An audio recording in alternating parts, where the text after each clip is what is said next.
Hello everyone, welcome to एडीनूक।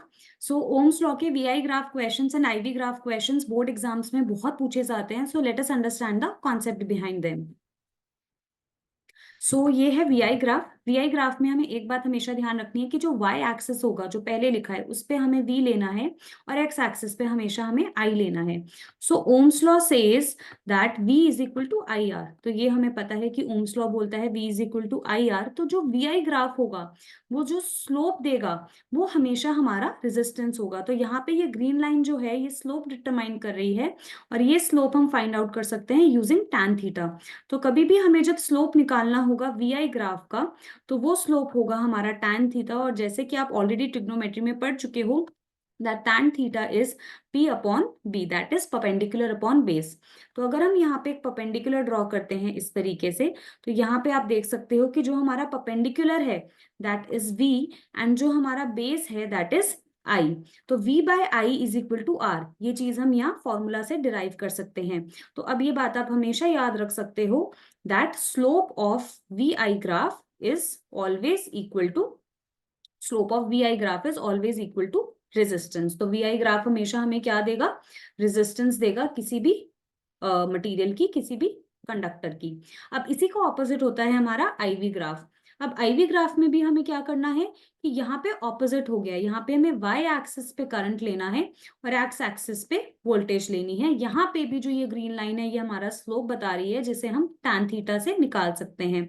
तो अब अगर हम अपना आईवी ग्राफ का स्लोप निकाल रहे हैं, तो यहाँ पे अगेन हम सेम फॉर्मूला यूज करेंगे tan theta, which is perpendicular upon base.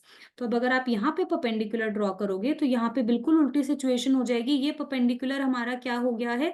Perpendicular हो गया है आई, और यहाँ पे हमारा बेस हो गया है v। तो अगर आप ओम्स लॉ देखोगे v is equal to I R, तो यहाँ से i बाई वी की वैल्यू आ जाएगी 1/r।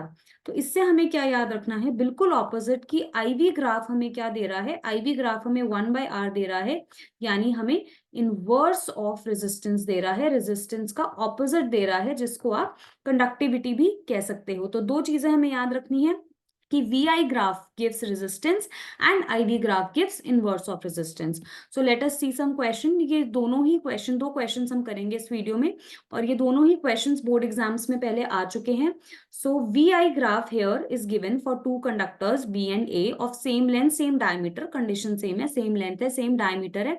Which of the two is made up of a material of high resistivity? तो किसकी रेजिस्टिविटी हाई है?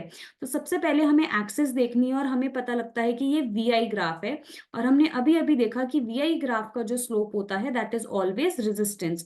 तो यहाँ पे अगर आप देखोगे कि B का जो थीटा है, it is greater than the angle of A, theta of A.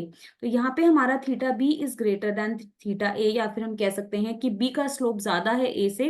तो दैट मीन्स जो बी की रेजिस्टिविटी होगी या बी की रेजिस्टेंस होगी, वो भी ए से ज्यादा होगी। It is as simple as that. और इसका आप रीजन दे सकते हैं कि क्यों बी की रेजिस्टिविटी ज्यादा है, because it has a higher slope. Next question is exactly opposite. यहाँ पे हम बात कर रहे हैं आईवी ग्राफ की, और दो अप्लायंसेस दिए हुए हैं हमें P and Q, and we have to derive कि दोनों रेजिस्टेंस में क्या रिलेशन है, और हमारे पास यहाँ पे चार ऑप्शंस हैं। नाउ फटाफट से हम देखेंगे, अपनी एक्सिस चेक करेंगे। तो ये एक आईवी ग्राफ है, एंड अभी अभी हमने पढ़ा कि आईवी ग्राफ का जो स्लोप होता है वो 1/r होता है। तो यहाँ पे जो हमारा थीटा है Q का, और यहाँ जो हमारा थीटा है P का, वो Q का थीटा बड़ा है, लेकिन वो इनवर्स दे रहा है रेजिस्टेंस की। दैट मीन्स कि जो हमारी रेजिस्टेंस ऑफ Q होगी, वो लेस देन होगी रेजिस्टेंस ऑफ P। यानी मतलब यहाँ पे P की रेजिस्टेंस ज्यादा है और Q की रेजिस्टेंस कम है, रेजिस्टेंस या स्लोप, क्योंकि यहाँ पर इनवर्स सिचुएशन हो गई है। तो अगर हम ये रिलेशन को देखेंगे कि resistance of Q is less than P, तो ये हमारा यहाँ पे बी ऑप्शन है। यहाँ पे इन्होंने P पहले लिखा हुआ है कि resistance of P is greater then resistance of Q। एक ही बात है। यहाँ पे एक चीज और पूछी जा सकती है कि किसको हम सीरीज में कनेक्ट करेंगे और किसको हम पैरेलल में कनेक्ट करेंगे। तो ये भी देखा जा सकता है कि क्योंकि सीरीज में जो रेजिस्टेंस होती है वो मैक्सिमम आती है।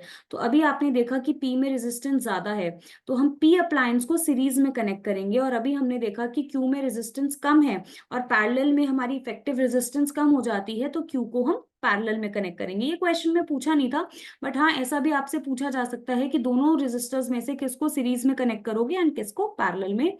So that was all. I hope आपको ये आईवी एंड वीआई ग्राफ का कॉन्सेप्ट क्लियर हो गया होगा।